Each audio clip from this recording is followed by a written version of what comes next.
Hi guys! Today we're talking about money, personal finances and net worth. And I'm going to show you the net worth calculation formula and how the net worth per age is distributed. Net worth or money in general is maybe not such a strange topic on this channel, but in real life, outside of YouTube I mean, this is something that we don't like to discuss with others. Personal finance. You can hear it on the name that this is something personal that we should keep to ourselves, not the business of others. According to a survey made by Capital Group, Americans ranked financial topics as the most taboo topic to discuss with friends, and almost half thought that this was something that they were not comfortable discussing. Unfortunately, this means that we don't transfer knowledge either about how to manage our personal finance in a good way. We just don't want to take the risk to make someone feel awkward or create ill feelings if someone happens to have more than another. I of course think that this topic is very interesting. Otherwise I wouldn't have created this YouTube channel. And sometimes I even dare asking people what they earn. Mostly because I find it interesting to know what you earn at different sectors or at different positions. And this is not always that popular, I can tell you. I don't know if people think that everyone else earns much more, because often it feels like they're almost apologetic when they answer. It's like, yeah, I earn this much, but when this thing happens, when I get the promotion or when I get another position, then I will get more. Or they will say, well, I would have been able to get more if I just worked somewhere else, but my colleagues here, they're just so nice. And this is just fine, of course. After all, money is not everything. And what I think is the most taboo to talk about is earnings, savings and debt. Almost 40% said that household earnings, retirement savings and debt should not be discussed. But even though we don't want to ask our friends how they're doing financially, it's still interesting to compare our numbers with the net worth of the median American in our age group, right? To see if we are keeping up with the Joneses. I think so at least. So to calculate your net worth, you simply take all of your assets and subtract all your liabilities. Your assets can be real estate, cars, savings and checking accounts, your retirement savings, what you have invested in stocks or bonds or other assets, and of course any cash you might have. And your liabilities are of course your debt. So this might be mortgages, student loans, auto loans or any credit card debt. Or any other type of loan. Yeah, I think you got it. And you should also include your retirement account if you have any 401ks or Roth IRAs, for example. Let's take an example. Maybe you own a flat that is valued at $100,000 and then you have some savings of $20,000. But you also have some debt in the form of a mortgage on the flat of $50,000 and you have a $20,000 student loan. Then your net worth will be $100,000 plus the $20,000 savings, minus the mortgage and loan of $50,000 and $20,000. So your net worth will be equal to $50,000. And if you calculate your net worth and realize that this is a negative number, this is not that uncommon, especially if you're young. Maybe you're fresh out of college with some student loans and you haven't had time to accumulate any larger savings yet. This is nothing to be alarmed or worried about either. You're going to catch up later. It's all fine as long as you can pay your bills. So let's take a look at how our numbers compare to the median American household in our age group. And there's a good reason to why I've chosen to take a look at the median and not the average. The median is simply the middle number of our population. So under this we find 50% of the individuals and over this the other 50%. And this is more interesting to look at when we have a majority of the population collected around the smaller numbers of incomes. And then we have a couple of ultra-high rich outliers like the billionaires. They will drag up the average. So to more reflect the situation of the normal people like you and me, we look at the median instead. It's like if we take 9 humans and 1 centipede and look at how many legs they have on average. So around 10 legs on average, right? But this is not really reflecting the situation that good, as the centipede obviously elevates the average. So if we would have instead looked at the median, this would have been 2 legs. And this is the same with the net worth, where the majority of the people have 2 legs obviously and are not super wealthy either.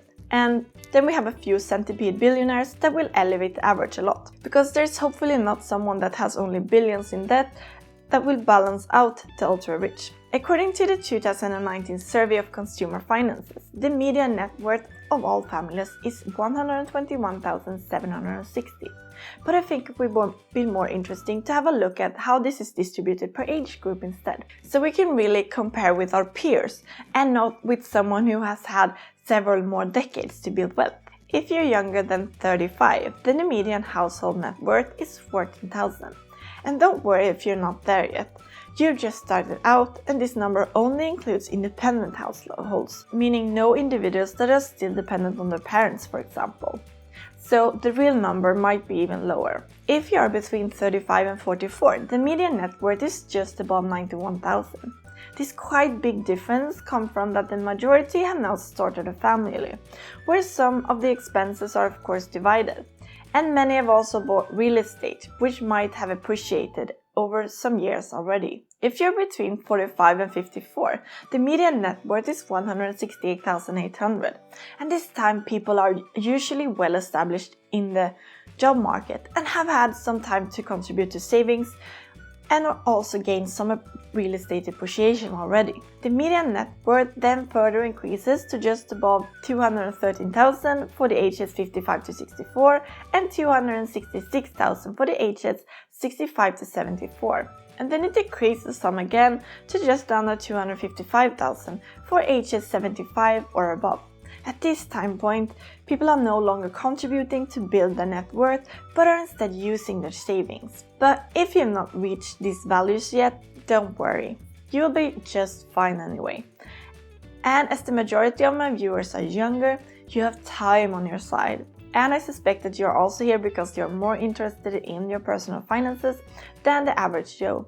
And maybe you're even saving and contributing more and investing more. So just let time and compound interest do its thing.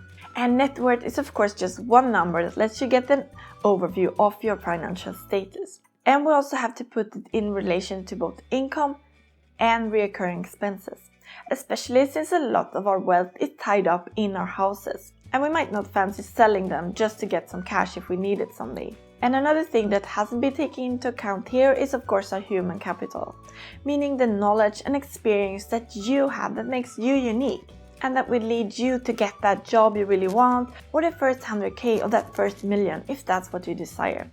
And of course money is not everything, and this is especially evident in times like this. The most important thing is of course that we're healthy and happy. From these numbers it might look like the Americans are doing quite well.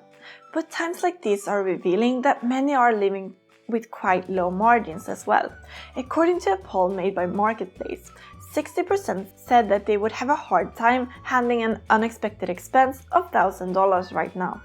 And in addition, more than 40% said that it would be challenging to handle an unexpected expense of $250.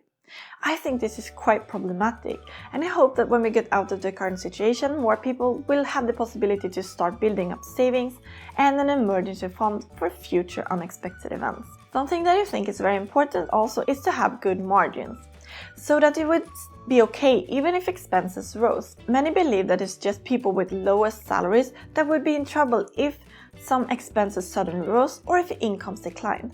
But many, even with higher salaries, are living from paycheck to paycheck, with little or no savings. For you and me that want to have a bit more control over our personal finances, we should be aware of lifestyle inflation. I mean, when we let our expenses increase at the same rate as our incomes increases. Maybe before we lived in a smaller apartment and we ate home-cooked meals every day, for example. But then we got a job with a higher salary and we can afford a more expensive place to live and to maybe eat out more often. Or we bought all of our clothes at H&M before, but when we got the raise, we could afford to buy at a more expensive store instead. And without really thinking about that, we don't have more left at the end of the month than we had before the raise. I mean, we don't get a better economy if you just add up expenses at the same time as our incomes increase. And I'm also guilty of this. But nowadays I'm trying to be more aware. But this is what we have been taught.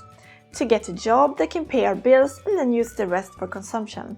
And then keep doing this month after month after month, without realizing that there are other options. But we also have to put our incomes in relation to our expenses. With lower expenses, we can of course get by for a longer time on the same amount. And maybe it's also a good idea to diversify our incomes, so we're not depending on just one income source. And tips on how to do this will come in future videos. So smash that like button, subscribe to not miss out on my future content, and now you have watched all the way to the end of this video. So see you again next time.